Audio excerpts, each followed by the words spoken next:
Hello guys, once again it's Matt, and today we have another video, and let's just get into it because I don't have much time to talk about this because everything is going to start to happen. So yeah, we are trying out the R-27ER against the M7M here, against an F-16 in multiple occasions, flying different altitudes and different distances, with the radar and other minor things, okay? So there's many things happening here that I will talk about it. The first thing that we are going to try here, it's the maximum distance that I can fire a missile from. So basically, I'm just trying to get a lock. He's not going to try to evade the missile. I get a lock from the maximum range of the radar of the MiG-29 of lock range, which is 60 kilometers, and I fire the missile. And here we have the ER, okay, R-27ER. And something weird is going to happen here. It flies for a very long time, but it's not as nearly as close as 60 seconds, which is the maximum amount of time, and the missile self-explodes. So let's talk about the problems. The ER is not working properly right now. I don't know what is happening. I don't know if it's the radar or anything like that, but my guess is that it doesn't have a data link or something like that. It's not properly working, or I don't know, because the seeker head doesn't have 60 kilometers of range, and in real life and in the game, the missile actually needs another method of getting closer to the target to actually be in range of the seeker. So there is basically an initial method that the Russians used for very long shots with this missile in this aircraft, which is off-lock launch. They could launch this missile without a lock, and then they could get a lock at 60 kilometers, and that would, via a data link, tells the missile where the target is. And then when it gets to the seeker head range, it would basically be a semi-active missile again, you know?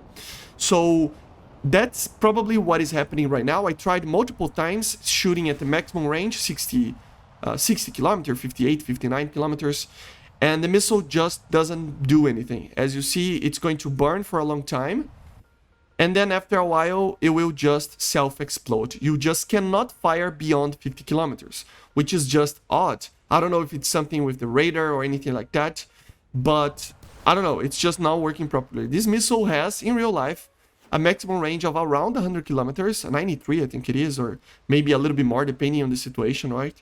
And the effective range would be 40, 50 kilometers, obviously, which is the range that we are actually firing the missile from right now. But still, I really want to actually have the proper range. I mean, even if it doesn't matter, if they are not going to add, for example, the off-lock launch or shooting a missile without getting a lock and then getting the lock afterwards, if they're not going to do that, at least give them basically the range that they need to have, right? Which is the 60 kilometer maximum range. So yeah, as you saw, the missile had a lot of energy there, and it could fairly easy to hit an 80 kilometer target from 10,000 meters, right? So I don't know, it's kind of a bug. It is still the best missile in the game for BVR. It is faster than anything in the game. It has more energy than anything in the game besides the Phoenix. The Phoenix is still going to have more range, but it is a very slow missile and it doesn't turn like the R-27ER. So that's just why I would say that the ER is still a better missile. I still think that it is needed, right? I was actually reading the Gordon Yeffin's book this morning, and I realized that he actually says that the ER and the R versions, we kind of have a misconception about these missiles. They were actually developed together with each other, right? And they were actually made to counter to be used depending on the aircraft. So for example, the R-27R was supposed to be used on the MiG-29, and the Su-27 was supposed to use the ER. So it is basically the same missile, right? It just has more range. But later in the service life of the MiG-29, they actually added this missile for the arsenal, right? So it is very fun to have this missile, and I think we should have gotten this missile from the get-go. I still think that the R-27R still has a little bit less range than it should, but still, if they're not going to fix that because of their calculations or anything like that, if they think that's the right performance for the R-27R, yeah, the ER should be added, and it's fine to be added. But I still think that they need to fix the missile. I understand that it's going to be a little bit even more OP if you can fire from further away and even off-lock shooting with the R-27, right? But it is going to be the only weapon that we have against the Phoenix. It's going to be the only weapon that we actually have that kind of matches, because the Phoenix will have still a little bit more range, but it still kind of matches the energy of the Phoenix in the Russian side until we get at least maybe the R-33 or something like that on a MiG-31, right? So yeah, I think it would be fair to see the MiG-29 actually having the off-lock. It will be also not a very good thing. It's going to be hard. It's going to only work in situations that the target doesn't move, and if it's staying still for a very long time until you get a proper lock, and then the missile can turn and stuff. So it's not a very effective way. The Phoenix will be more effective in these longer ranges engagements. And yeah, as you see here, please ignore this dogfight. I'm still getting used to the guns, and yeah, look at this. I mean, I was even thinking about deleting this because I was so ashamed of missing so many rounds in this dogfight, and I eventually died because of this.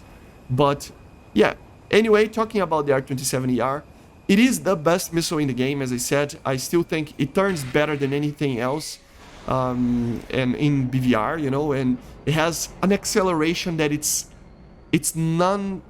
I mean, there's nothing compared to the acceleration of this missile.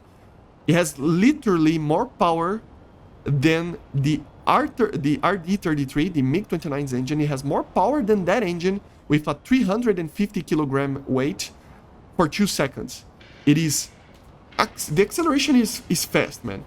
And also, together with that, you have a 7-second sustainer with 26 seconds, 26 kilonewtons of a booster. So... yeah, it's a very, very, very fast missile. And yeah, it's nothing like we ever seen. The acceleration is amazing. There were some occasions here that I would just fire the missile before, and the missile would get before that. I would fire the missile after, and the missile would get before the AIM-7 on the F-16. So yeah, but yeah. And I did some testing with the F-16 as well, but I don't want this video to get too long. The first two rounds that I did was just testing the range of the missile without maneuvering. The second one was trying to fully go for it. And then this third one, I think we were trying just to not notch and not use chaff. Or we used chaff, but not notching. So trying to see with only cranking which missile would get here first.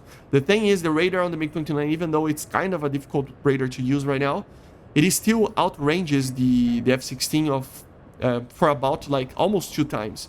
I was able to detect the MiG-29 at around 30 to 40 kilometers, and I was able to detect the F-16 with the MiG-29 at about 60 to 65 kilometers.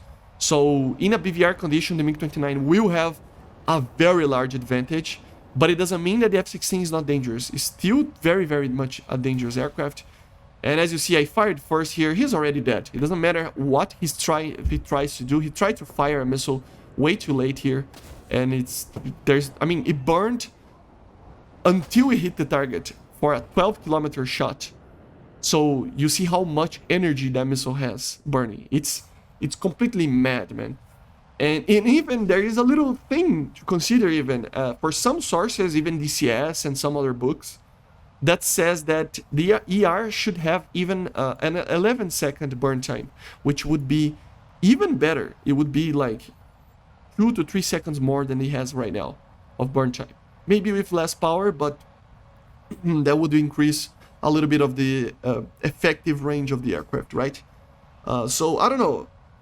It's complicated, man. I still think that it needs some fixing, some minor tweaking, right? I should be able to shoot a missile at 60 kilometers. Even the R-27R should do that. I didn't test the normal R version, but it probably has the same bug. And it's probably due to the radar. The radar is still work in progress, right? They already said that. So yeah, let's wait and see if it's actually fixed or not in the future. And if it's fixed, man, these aircraft will be amazing. It's already amazing. The F-16 has a better wing rate, but I don't think it's due to the aircraft. I think it's just due to the teams. We don't have too many MiG-29s flying around, and people just are starting to learn how to use it, and they are still changing the aircraft. So to be honest, there is a lot of ground to cover here. Still, this one was the same thing, just cranking with no notching and no flares or chaff. And eventually, yeah, you see the missile is coming for me, the AIM-7F. I mean, 7 kilometers, 80 kilometers, 8 kilometers, 6 kilometers, 5 kilometers, and then hit. So the missile always hits first when I'm like firing, basically. It's always hitting first, the R-27ER. It has so much more energy than the M7 that it will hit first. And if it hits first, you win the BVR, right? Maybe the notching obviously becomes a problem. So I wish we had an ET variant, but that might be too OP. But anyway, I hope you enjoyed, guys. Make sure to subscribe. And yeah, we're trying to hit 15,000 subscribers until the end of the year. So help me out there. Let's try to get to 15 until the next week. And I see you guys on the next one. Bye, guys. See you.